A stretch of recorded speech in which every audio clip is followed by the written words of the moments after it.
Hello friends.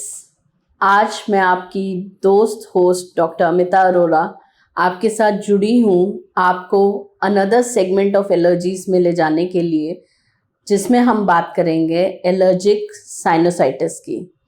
Allergic sinusitis आजकल बहुत common problem होती चली जा रही है, लेकिन लोगों को समझ नहीं आता है कि वो एलर्जिक साइनोसाइटिस से सफ़र कर रहे हैं। तो मेरी एक कोशिश है ये कि मैं आपको ये बता सकूं कि एलर्जिक साइनोसाइटिस में होता क्या है और ऐसी क्या चीज़ें हैं जो आप कर सकते हैं जिससे कि आप थोड़ा टेम्परेरी रिलीफ आपको जब आपको साइनस का अटैक आता है उस वक्त आपको मिल सके। तो फ्रेंड्स, हमारे जो साइनसेस होते हैं, हमको यहाँ पे नोज़ के पीछे हमारे साइनसेस लोकेटेड होते हैं। तो साइनसाइटिस मतलब क्या होता है? साइनसाइटिस मतलब कि आपके साइनसेस में इन्फ्लेमेशन होना या फिर सूजन होना। ये सूजन और एलर्जी कैसे आ सकती है आपको, किस तरीके से आपको साइनसाइटिस की प्रॉब्लम हो सकती है? जब हम किसी भी एक्सपोजर पे आते हैं, जैसे कि अगर हम एक ठंडे क्लाइमेट से गर्म क्लाइमेट की तरफ जा रहे हैं या फिर हम एक गर्म क्लाइमेट से ठंडे क्लाइमेट की तरफ जा रहे हैं, तो हमें एलर्जिक साइनोसाइटिस हो सकता है। आपने कई बार देखा होगा कि कई लोगों को बहुत ज़्यादा यहाँ पे भारीपन रहना शुरू हो जाता है या फिर उन्हें बहुत ज़्यादा सर में दर्द शुरू हो जाता है, लेकिन वो लोग आइडेंटिफाई नहीं कर पाते इस प्रॉब्लम को कि ये एक प्रॉब्लम साइनोसाइटिस की है, ना कि नॉर्मल सर दर्द की। आप कोई भी एक पेन किलर खा लेते हैं ये सोच के कि आपका सर दर्द ठीक हो जाएगा, और थोड़ी देर के लिए वो सर दर्द ठीक भी हो जाता है, बट क्या आप अपने रूट कॉज को ट्रीट कर रहे हैं? क्या आप जानते हैं कि आपको साइनोसाइटिस की प्रॉब्लम हो रही है?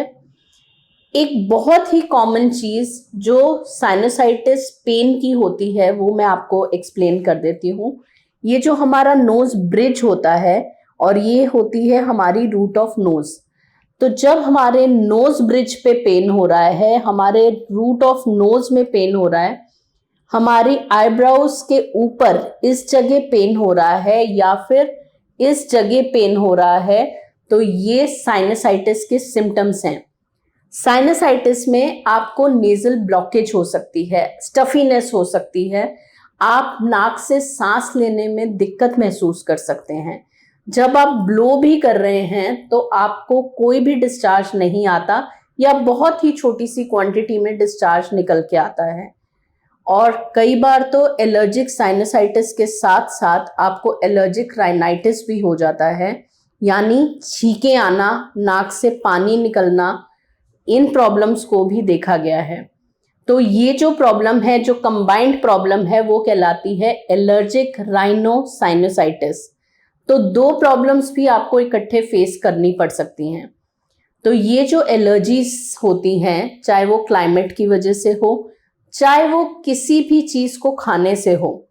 मैंने बहुत सारे अपने केसेस में देखा है कि मेरे पेशेंट्स को कोल्ड ड्रिंक्स या बर्फ़ डाल के चीज़ें पीने के बाद, कोई भी ठंडा पानी या एरेटेड ड्रिंक्स पीने के बाद, लिकर लेने के बाद बहुत ज़्यादा साइनस पेन आ जाता है। तो साइनस पेन आना यानी हेडेक होना, इसको इग्नोर ना करें, क्योंकि ये साइनसेस जो हैं धीरे धीरे फिल हो जाते हैं म्यूकस से। जब इसमें फ्लेम भर जाती है, म्यूकस भर जाती है, तो आपको विजन जो है वो भी अफेक्ट हो सकती है, आपको हेजीनेस हो सकती है विजन में, आपको ब्लरिंग हो सकती है विजन की, आपको ठीक से दिखाई नहीं देगा और आपको लगेगा कि मेरे को आंखों में भी प्रॉब्लम होने लग गई। कई लोग तो माइग्रेन और साइनसाइटिस को समझ ही नहीं पाते एंड एक रॉन्ग डायग्नोसिस होने की वजह से वो ट्रीटमेंट जो है वो गलत चलता चला जाता है।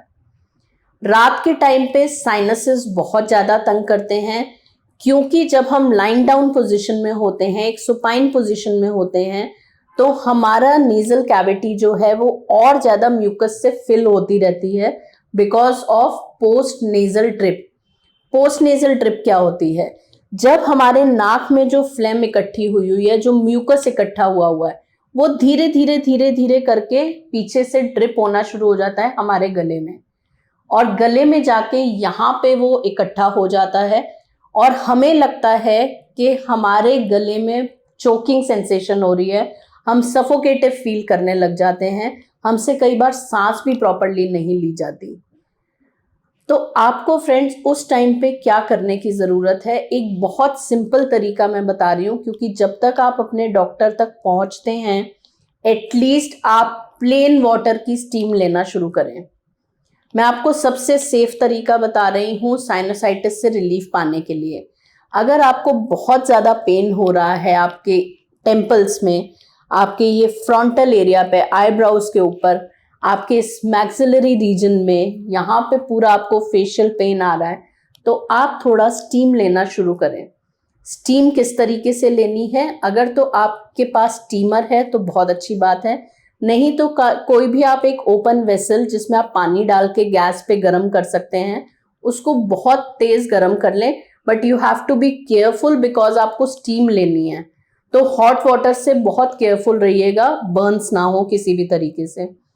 आपको एक कोई भी कॉटन का दुपट्टा लेना है या फिर एक थिन टॉवल भी ले सकते हैं आप। बहुत थिक टॉवल मत लीजिएगा बिकॉज उससे अगेन आपको सफोकेटिव फीलिंग हो सकती है। आपका सर ढका हुआ होना चाहिए, एक कंफर्टेबल डिस्टेंस होना चाहिए आपका आपकी स्टीमर से या फिर आप जिस वेसल में ले रहे हैं स्टीम उससे। आपको एक नोज को बंद करके, एक नॉस्ट्रिल को बंद करके, एक नॉस्ट्रिल से पहले आपने इनहेल करना है और फिर दूसरे नॉस्ट्रिल से आपने एक्सहेल करना है और फिर इसी नॉस्ट्रिल से आप स्टीम को फिर से इनहेल करेंगे और फिर इससे आप उसको छोड़ देंगे। ये करने से आपका जो पूरा नॉस्ट्रिल का ये जो एरिया है, नोज है, और जो आपका पीछे का एरिया है जो नोज के पीछे का, जब उसमें स्टीम प्रॉपरली जाएगी तो आपका पूरा ये जो म्यूकस है वो पिघलेगा। म्यूकस के पिघलने की वजह से आपको साइनस पेन में रिलीफ आएगा। हो सकता है कि आपको अपने साथ साथ हैंकी रखना पड़े ताकि आपका जो डिस्चार्ज निकल रहा है आप उसको वाइप आउट कर सकें। सो मैं आपको बहुत सिंपल चीज बता रही हूं ताकि आपको उस टीम से असर हो और आप ब्रीथ कर पाएं प्रॉपरली। लेकिन दूसरे दिन आप अपने डॉक्टर से ज़रूर मिलिए और आप अपने कंसर्न्स शेयर करिए उनसे, क्योंकि अगर आप एलर्जिक साइनसाइटिस को आप इसी तरीके से इग्नोर कर देंगे, छोड़ देंगे, तो आपके साइनसेस बढ़ते जाएंगे और आपकी कैविटीज़ और ज़्यादा इन्फ्लेम हो जाएंगी, जिसकी वजह से आपको चक्कर आ सकते हैं, आपको विजन में प्रॉब्लम आ सकती है एंड मोर ओवर आप कहीं ना कहीं फेंट भी हो सकते हैं।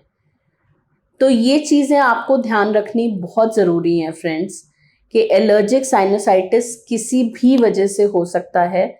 टेम्परेचर स्विच से हो सकता है, यानी कि सर्द गर्म हो सकता है, या फिर आपके खाने पीने में कोई ऐसी चीज़ें हों जो कि आपको एलर्जीज प्रोड्यूस कर रही हैं, उसकी वजह से आपको एलर्जिक साइनसाइटिस हो सकता है। आपको साथ साथ एलर्जिक राइनाइटिस भी हो सकता है।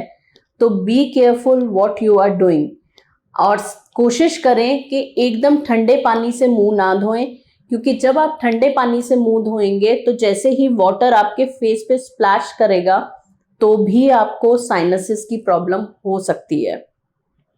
ये चीज़ें डेली बेसिस पे इग्नोर ना करें एंड अपने होम्योपैथिक डॉक्टर की सलाह ज़रूर लें।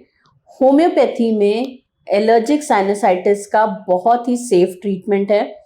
थोड़ा टाइम पीरियड ज़रूर लगता है फ्रेंड्स होम्योपैथी को अपने अच्छे रिजल्ट्स आपको दिखाने के लिए। आपको पेशेंस की बहुत ज़रूरत है। आप अपने मेडिसिन में गैप ना दें। अगर आपका डॉक्टर दिन में 3 दफ़ा की आपको दवाई दे रहा है तो आपको दिन में 3 दफ़ा वो दवाई लेना ज़रूरी है एक सर्टेन पीरियड ऑफ टाइम के लिए। अगर आपको 3 दफ़ा लेने में प्रॉब्लम होती है तो आप पहले ही अपने डॉक्टर को बता दीजिए कि उनको 2 बार के लिए कर दें, ताकि आपके डॉक्टर एक एग्जैक्ट पोटेंसी सेलेक्ट कर सकें आपके लिए। So homeopathy is a very safe treatment and धीरे धीरे असर दिखाती है, लेकिन अच्छा असर दिखाती है। Thank you so much for watching and मैं इसी तरीके से आपके साथ और वीडियोस भी शेयर करती रहूँगी एलर्जीज़ पे। Thank you so much friends.